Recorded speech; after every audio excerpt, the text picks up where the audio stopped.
Mongolia के 5 हैरान कर देने वाले तथ्य जो आपने कभी नहीं सुने होंगे। हे गाइस, क्या हाल है? Welcome back to the channel.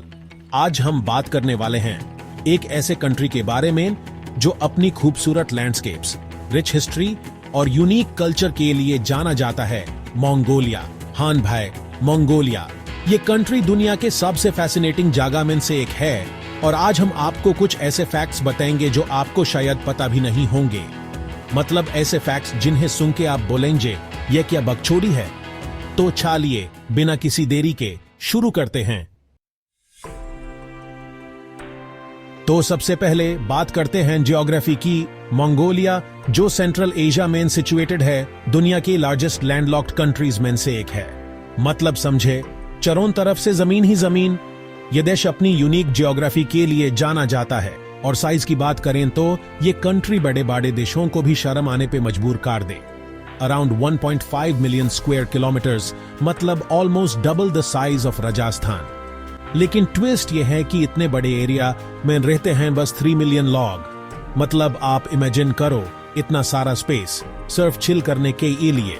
Population density की बात करें तो 1 स्क्वायर किलोमीटर में 2 लोग भी नहीं रहते। और ये जो जगह है ना, ये एकदम एक्सट्रीम है। वेस्ट में है अल्ताई माउंटेन्स, जहां बर्फ से ढकी चोटियां आसमान को छूती हैं, और साउथ में है गोबी डेजर्ट, जहां रेत ही रेत दिखेगी आपको माइल्स एंड माइल्स तक। 80% ऑफ द कंट्री माउंटेन्स और प्लेटोज से कवर्ड है। मतलब सीधा सीधा समझो, ट्रैकिंग और हाइकिंग के लिए जन्नत है ये जगह। और क्लाइमेट, अरे भाई, क्लाइमेट भी एकदम बिंदास है। विंटर में टेम्परेचर -40 डिग्री सेल्सियस तक जा सकते हैं, मतलब पानी भी बर्फ बन जाए।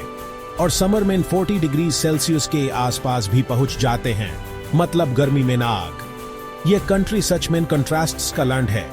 एक तरफ आपको स्नो कवर्ड माउंटेन्स मिलेंगे और दूसरी तरफ वास्ट डेजर्ट्स, और बीच में आपको मिलेंगे लश ग्रीन वैलीज और रिवर्स। ये सब मिलके बनाते हैं मंगोलिया को एक यूनिक और फैसिनेटिंग जगह। यहाँ के लोग भी अपनी जमीन से बहुत कनेक्टेड हैं। ट्रेडिशनल नोमैडिक लाइफस्टाइल अब भी यहाँ के लोग फॉलो करते हैं। आपको यहाँ के वास्ट ओपन स्पेसेस में घोड़ पर सवार लोग मिलेंगे जो अपनी एंशिएंट ट्रेडिशंस को आज भी जीवित रखे हुए हैं। मंगोलिया का लैंडस्केप और यहाँ के लोगों का लाइफस्टाइल दोनों ही एक दूसरे से डीपली इंटरट्वाइंड हैं। ये जगह सिर्फ जियोग्राफिकल वंडर्स के लिए नहीं, बल्कि कल्चरल रिचनेस के लिए भी फेमस है। तो अगर आपको एडवेंचर पसंद है और आपको नेचर के एक्सट्रीम कॉन्ट्रास्ट्स देखने का शौक है, तो मंगोलिया आपके लिए एक परफेक्ट डेस्टिनेशन है। यह देश आपको हर मोड पर सरप्राइज करेगा और आपको एक अनफॉरगेटेबल एक्सपीरियंस देगा। तो चलिए एक्सप्लोर करते हैं इस फैसिनेटिंग लैंड को और जानते हैं और भी interesting facts about Mongolia. Geography के बाद आती है हिस्ट्री, और मंगोलिया की हिस्ट्री भी काफी धांसू है। यह देश अपनी रिच और वाइब्रेंट हिस्ट्री के लिए जाना जाता है, जो पूरी दुनिया को इंस्पायर करती है। जब हम हिस्ट्री की बात करते हैं तो एक नाम जो सबसे पहले आता है वो है जेंगिस खान। जेंगिस खान द ओजी बेडास, जिन्होंने अपनी टाइम में दुनिया को हिला के रख दिया था। 12th सेंचुरी में इस बेंडे ने मंगोल ट्राइब्स को यूनाइट किया और दुनिया के सबसे बड़े एम्पायर्स में से एक बनाया। उन्होंने अपने लीडरशिप और मिलिट्री स्किल्स से ऐसा एम्पायर खड़ा किया जो आज भी लोगों के लिए एक मिसाल है। और ये एम्पायर भी कोई छोटू मोटू नहीं था। ईस्ट यूरोप से लेकर चाइना तक फैला हुआ था यह। मतलब आज के टाइम पे अगर जेंगिस खान होते तो उनका एम्पायर फेसबुक से भी बड़ा होता। जेंगिस खान का लेगेसी आज भी मंगोलिया में जिंदा है।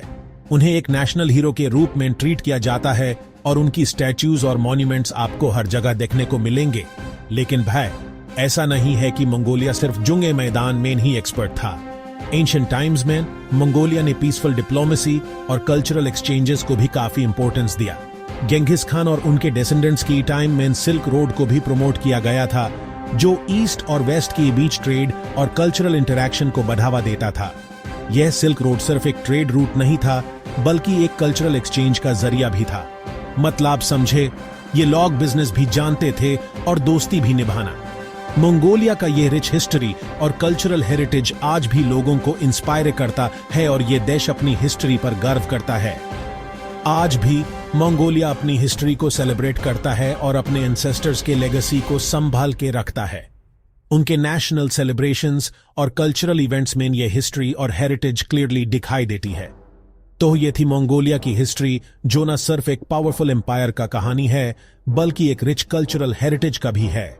यह देश अपनी हिस्ट्री से बहुत कुछ सीख सकता है और आगे बढ़ सकता है। तो चलिए अब हम आगे बढ़ते हैं और देखते हैं मंगोलिया के और भी इंटरेस्टिंग एस्पेक्ट्स। यह देश अपनी हिस्ट्री और कल्चर के लिए जाना जाता है और ये लेगेसी आज भी जिंदा है। मंगोलिया का ये रिच हिस्ट्री और कल्चरल हेरिटेज आज भी लोगों को इंस्पायर करता है और ये देश अपनी हिस्ट्री पर गर्व करता है। उन्हें एक नेशनल हीरो के रूप में ट्रीट किया जाता है और उनकी स्टैच्यूज और मॉन्यूमेंट्स आपको हर जगह देखने को मिलेंगे और ये लेगेसी आज भी मंगोलिया में जिंदा है। उन्हें एक नेशनल हीरो के रूप में ट्रीट किया जाता है और उनकी स्टैच्यूज और मॉन्यूमेंट्स आपको हर जगह देखने को मिलेंगे। लेकिन भय ऐसा नहीं है कि मंगोलिया सिर्फ जंग मैदान में ही एक्सपर्ट था। एंशिएंट टाइम्स में मंगोलिया ने पीसफुल डिप्लोमेसी और कल्चरल एक्सचेंजेस को भी काफी इंपॉर्टेंस दिया। एंशिएंट टाइम्स में मंगोलिया ने पीसफुल डिप्लोमेसी और कल्चरल एक्सचेंजेस को भी काफी इंपॉर्टेंस दिया। जिंगिस खान और उनके डिसेंडेंट्स की टाइम में सिल्क रोड को भी प्रमोट किया गया था, जो ईस्ट और वेस्ट की बीच ट्रेड और कल्चरल इंटरैक्शन को बढ़ावा देता था। मतलब समझे, ये लोग बिजनेस भी जानते थे और दोस्ती भी निभाना। Chapter 3 Mongolian nomadic culture. अब बात करते हैं मंगोलिया के एक और इंटरेस्टिंग एस्पेक्ट की, उसकी नोमैडिक कल्चर। यह कल्चर इतना यूनिक और फैसिनेटिंग है कि आपको सुन के हैरानी होगी। आज भी मंगोलिया की पॉपुलेशन का लगभग 30% लोग नोमैडिक या सेमी नोमैडिक लाइफस्टाइल जीते हैं। ये लोग अपनी जिंदगी को एक अलग ही अंदाज में जीते हैं, जो शायद हमारे लिए सोचना भी मुश्किल हो। मतलब ये लोग एक जगह सेटल नहीं होते, बल्कि अपने होम्स यानी घर्स को मूव करते रहते हैं सीजन के हिसाब से। हर सीजन के साथ इनका घर भी नया होता है और अपनी लिव स्टॉक जैसे हॉर्सेस, कैमल्स, शीप और गोट्स को फॉलो करते हैं। ये एनिमल्स इनके जीवन का एक इंपॉर्टेंट हिस्सा हैं और इनके बिना ये लाइफस्टाइल पॉसिबल नहीं होता। इमेजिन करो, घर को उठाया और चल दिए। यह सोचना भी कितना एडवेंचरस लगता है, लेकिन इनके लिए ये एक नॉर्मल जिंदगी है। इनके घर भी कोई मामूली नहीं होते। ये गर्स या योट्स, जो इनका ट्रेडिशनल होम है, काफी स्पेशल होते हैं। ये ट्रेडिशनल फेल्ट टेंट्स, जो गर्स या योट्स कहलाते हैं, बिल्कुल इंसुलेटेड होते हैं। ये इन्हें गर्मी में ठंडा और सर्दी में गर्म रखते हैं। मतलब मंगोलिया के हार्श विंटर्स में भी इन्हें ठंड नहीं लगती। ये गर्स इन्हें एक्सट्रीम वेदर कंडीशन से प्रोटेक्ट करते हैं और ये गर्स देखने में भी काफी कूल होते हैं। इन पे ट्रेडिशनल पैटर्न्स और डिजाइन्स बेन होते हैं, जो इनकी रिच कल्चर को दिखाते हैं। आज भी कई फैमिलीज ये नोमैडिक लाइफ जीती हैं और ये अपने पुरानी स्किल्स और ट्रेडिशंस को नेक्स्ट जनरेशन तक पास करते हैं।